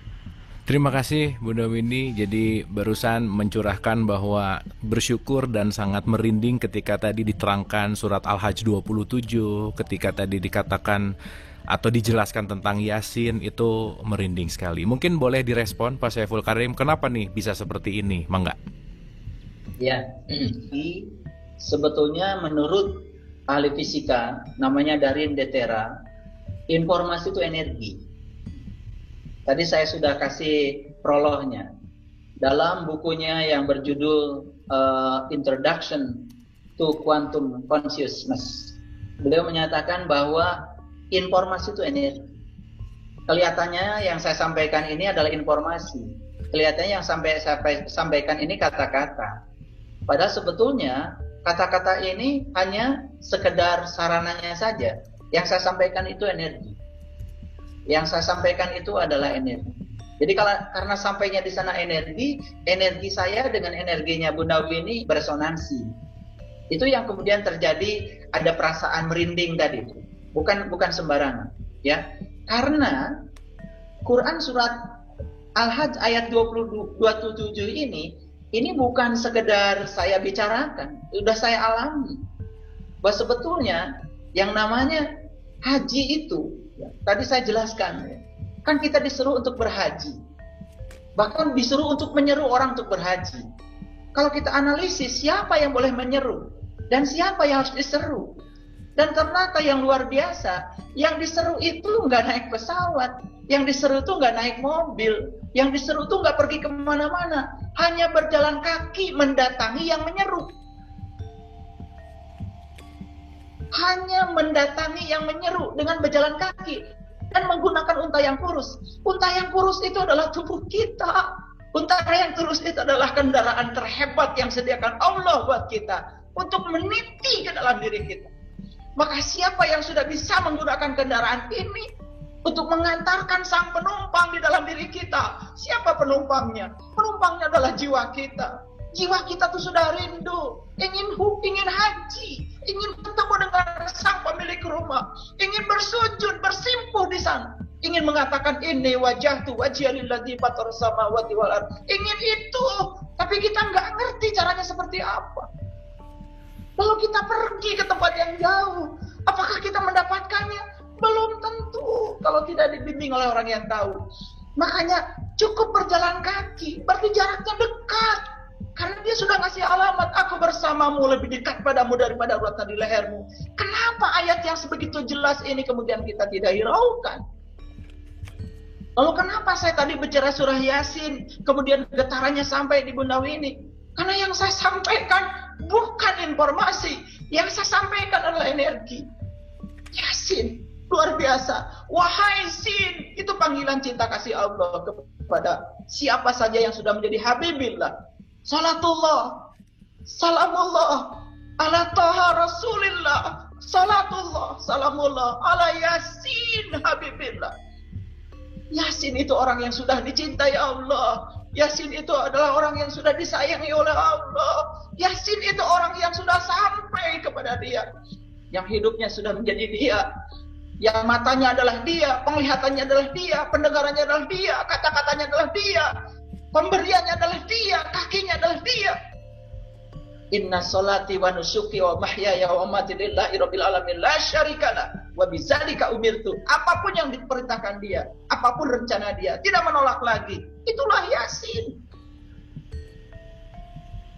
Itu poinnya, Bunda Wini. Wah, luar biasa sekali. Terima kasih Pak Saiful Karim, luar biasa sekali ya. Jadi bukan kata-kata, melainkan energi yang sangat-sangat murni. Hatur nuhun Pak Saiful Karim. Dua penanya terakhir di episode kita, Pak Armin mungkin ya. Silahkan Pak Armin. Pak Armin atau Ibu Armin. Oh, oke, kalau gitu. Ya, silakan. Oh, oke, kalau gitu. Oh ya, kalau gitu kita langsung ke penanya terakhir, Ibu Intan Nugroho. Silakan Bu Intan. Oke. Assalamualaikum Pak Saiful. Waalaikumsalam. Iya, ini dalam rangka berani berbeda nih Pak Saiful. Ada 2 poin yang saya dapat dari Anda yang luar biasa. Yang satu poin kedua itu Anda baru saja terangkan ya mengenai haji. Tapi yang pertama ini mengenai ayat-ayat Al-Quran. Jadi pembacaan ayat Quran. Saya selama dari kecil itu berpikir saya baca tapi saya nggak ngerti. Mungkin saya nggak dapat energinya ya, karena itu adalah bahasa Arab. Jadi bukan informasi kepada saya. Jadi saya nggak dapat energinya. Jadi yang Anda katakan tadi luar biasa. Mungkin nggak nyadar ya orang-orang bahwa jangan dibaca aja, tapi dialami. Jangan menjadi pengantar aja gitu, tapi dialami. Jangan merasakan api tapi benar-benar nyemplung atau ke air atau apa itu kan. Nah itu mungkin bisa dijelaskan lagi karena mungkin tadi kita nggak sadar ya dengarnya itu. Jadi bukan musabalakah tilawatil Qur'annya itu, tapi artinya. Jadi baru kita bisa mendapat energi itu. Dan yang kedua luar biasa, mungkin kita nggak sadar juga tadi bahwa haji itu mesti jelaskan, Mbak. Bukan ke Mekah gitu kan, bukan ke Baitullah ini, tapi ya Baitullah yang di dalam.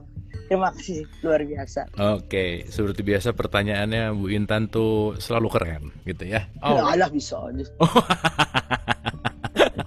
biar nanya terus maksudnya. Iya, betul. Thank you Bu Intan, terima kasih. Iya. Oke, mangga Pak Saiful Karim untuk direspon silakan. Sebelumnya saya menyampaikan selamat, Bu Intan sudah berubah dari domba menjadi singa. Sudah berubah dari domba menjadi singa ya. Karena sudah tidak suka dengan kerumunan. Sudah mulai aumannya kelihatan. Auman yang saya maksud adalah auman singa atau auman kebebasan. Jadi singa itu ketika mengaum itu sebenarnya auman kebebasan. Jadi haji tetap ke Mekah ya Bu Intan. Secara syariat. Tapi kalau mau hakikat ya tentu saja harus ada pembimbingnya. Makanya ayatnya tadi sangat clear ya. Yang disuruh untuk menyeru itu hanya yang sudah tahu. Nah, rusaknya agama kita itu banyak yang belum tahu menyeru juga. Itu kan rusaknya itu. Makanya terlalu banyak yang terbuka mulutnya sementara mata kalbunya masih tertutup. Itu yang menyebabkan agama menjadi kacau balau. Makanya zamannya Al-Ghazali aja sudah ada Ihya Ulumuddin. Mungkin sekarang pun harus dihidupkan lagi nih. Ya, jadi saya sebenarnya hanya meneruskan wasiatnya Imam Al-Ghazali aja, menghidupkan kembali yang sudah mati menjadi energi, yang materi menjadi energi. Nah, kemudian saya ingin menjelaskan yang pertama saja tadi, karena yang kedua sudah saya jelaskan tentang ayat-ayat Al-Quran. Kok dibaca berulang-ulang tapi nggak ngerti, ya? Jadi gini, saya mau feedback ke belakang dulu. Ada yang salah kita belajar. Kita ini belajar di saat Quran yang tertulis sudah ada. Sedangkan para nabi, para rasul, mereka belajar belum ada tulisannya. Nah, harusnya kita itu belajar tidak dari yang tertulis.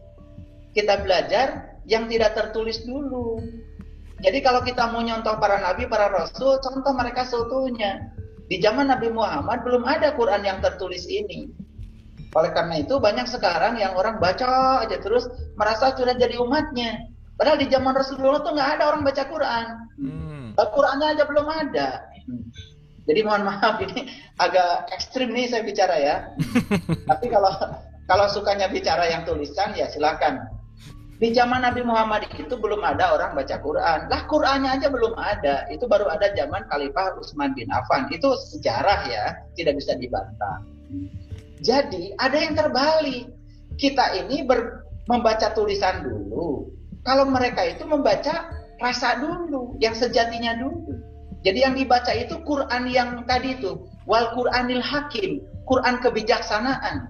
Membacanya pun tidak pakai intelek. Karena kita sekarang pakai intelek, pakai pikiran. Dulu orang tua kita membacanya melampaui pikiran. Itu yang saya sebut dengan kecerdasan tadi. Saya tidak berbicara intelektual ya, saya berbicara kecerdasan. Kecerdasan itu adalah sumbernya kebijaksanaan. Dan kecerdasan itu baru akan muncul kalau kita berani untuk melampaui pikiran. Makanya nanti kalau mau belajar saya ajarkan meditasinya. Makanya Jalaluddin Rumi mengajarkan tarian itu. Tarian apa itu? Tarian Darvis itu. Yeah. Awas itu jangan cuma lihat, oh itu hebat ya, muter-muter kuat. Itu kayak roda.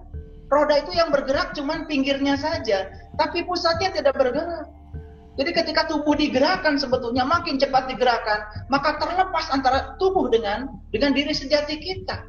Nah saat tubuh terlepas dengan diri sejati kita, di situ kita akan mengalami keheningan. Di situ kita akan mulai bisa mendengarkan suara kebenaran. Itu yang dilakukan para nabi, para rasul dulu, ya. Jadi mereka itu, ya, belajar membaca Quran yang sejati dulu. Yang diikra Nabi Muhammad di Gua Hira itu bukan tulisan. Yang diikra itu ya dia. Bismi rabbikal ladzi khalaq. Tuhan yang telah menciptakan. Lalu apa yang dipahami dari proses membaca itu kemudian diwujudkan dalam bentuk tulisan karena harus dikomunikasikan. Jadi kalau sudah dikomunikasikan terpaksa ada tulisan, terpaksa ada kata-kata, tapi wujud asalnya adalah energi. Wujud asalnya adalah energi sebetulnya. Itu yang disebut dengan ujuk-ujuk paham itu. Nah, bagaimana kita sekarang belajar terbalik? Kita membaca tanda-tanda tulisan, ya, yang nggak ngerti. Makanya kita harus ubah sistem pendidikan Al-Quran itu. Dengan cara apa? Dengan cara mengikuti apa yang diajarkan para nabi, para rasul. Saya sudah membuktikannya. Ketika saya mengikuti mereka itu, para nabi, para rasul, mohon maaf, saya bukan mau memamerkan pemahaman saya. Saya jadi paham Quran yang 30 juz itu. Padahal umur 20 saya juga udah hafal secara syar'i. Tapi saya juga dulu nggak ngerti. Jadi ketika tadi dibacakan Quran surat Al-Kahfi, kamu akan melihat matahari ketika terbit condong dari gua mereka ke sebelah kanan. Mana guanya? Mana kanannya? Mana mataharinya? Kalau kita hanya meraba-raba lewat kata-kata, pusing kita. Jadinya cari kamus. Itu yang namanya belajar secara leksikal. Kita akan pusing, tidak akan pernah nyampe kemana-mana. Belajar itu harus secara gramatikal, secara kontekstual. Dari sisi konteks, kata-kata itu menjadi tidak penting lagi. Sudah mewujud menjadi rasa. Kalau sudah mewujud menjadi rasa, tidak perlu kata-kata lagi. Semuanya sudah selesai. Jawabannya cuma satu. Begitu loh. Itu aja sudah selesai. Jadi, oleh karena itu, kalau ingin belajar Quran dan mengerti, dibalik cara belajar. Ya, jangan dari huruf dulu, jangan dari tulisan, dari itu. Banyak, mohon maaf, ya. Banyak sahabat-sahabat saya yang tidak mengerti bahasa Arab, tidak mengerti tulisan, tetapi dia bisa memahami Al-Quran. Dari mana mulai belajarnya? Belajar. Nabi Muhammad itu kan ummi, bahkan tidak bisa baca tulis. Itu sudah cukup informasi itu bagi kita bahwa sebetulnya kita harus berbalik sekarang, belajarnya harus ke dalam. Itu aja. Oke, terima kasih, luar biasa ya. Wah, ini pasti kalau Bu Intan udah gini berarti udah oke, udah aman berarti saya ya. Kalau belum gini berarti belum aman. Oke, Bu dan Bapak boleh tepuk tangan dulu dong buat Pak Saiful Karim, luar biasa ya. Setiap Pak Saiful Karim kesini tuh selalu bikin mind blowing, nggak bisa nafas tenang gitu ya. Selalu bikin kita untuk justru malah nafasnya jadi tertahan gitu, karena memang luar biasa malam hari ini ya. Oke, Pak Saiful Karim, final statement untuk episode malam hari ini, silahkan. Baik, terima kasih untuk para sahabat semuanya. Semoga yang saya sampaikan malam ini, saya hanya sebagai corongnya saja, tapi yang Allah sampaikan kepada kita semuanya, semoga menjadi ilmu pembuka yang akan membuka pintu hidayah bagi kita sekalian. Saya akan menutup kajian kita malam ini dengan menyampaikan sebuah statement penting dari Jalaluddin Rumi, karena saya pengagum Rumi. Beliau mengatakan seperti ini: aku berkata kepada cinta, aku tak mau mati sebelum mengenalmu dan menemukanmu. Lalu cinta menjawab, yang mengenal dan menemukanku tidak akan pernah mati. Itu kata-kata yang sangat saya kagumi dari Rumi. Dan Rumi itu pernah berkata kepada cinta, aku tidak mau mati sebelum aku mengenalmu dan menemukanmu. Dan apa jawaban cinta? Siapa yang bisa mengenalku dan menemukanku tidak akan pernah mati. Silakan direnungkan lebih dalam lagi, siapa cinta di situ? Dan Rumi mengatakan, cinta itu adalah Tuhan. Terima kasih. Assalamualaikum warahmatullahi wabarakatuh. Waalaikumsalam warahmatullahi wabarakatuh. Wah, so beautiful banget ya. Memang semuanya kalau pakai cinta tuh sangat memang benar-benar meleleh gitu ya kira-kira. Oke, Ibu dan Bapak sahabat Dialog Positif, bersyukur sekali malam hari ini kita bisa sama-sama, kita bisa belajar lagi, dan yang paling penting kita hari ini mendapatkan hal-hal yang saya rasa extraordinary, itulah kira-kira. Mudah-mudahan extraordinary ini tidak dalam pikiran kita saja, tapi mudah-mudahan ini akan berdampak kepada akhlak dan perilaku kita untuk membuat kita semakin menyadari dan semakin kebermanfaatan yang lebih luas. Terima kasih, mohon maaf lahir dan batin. Wabillahi taufiq wal hidayah. Assalamualaikum warahmatullahi wabarakatuh.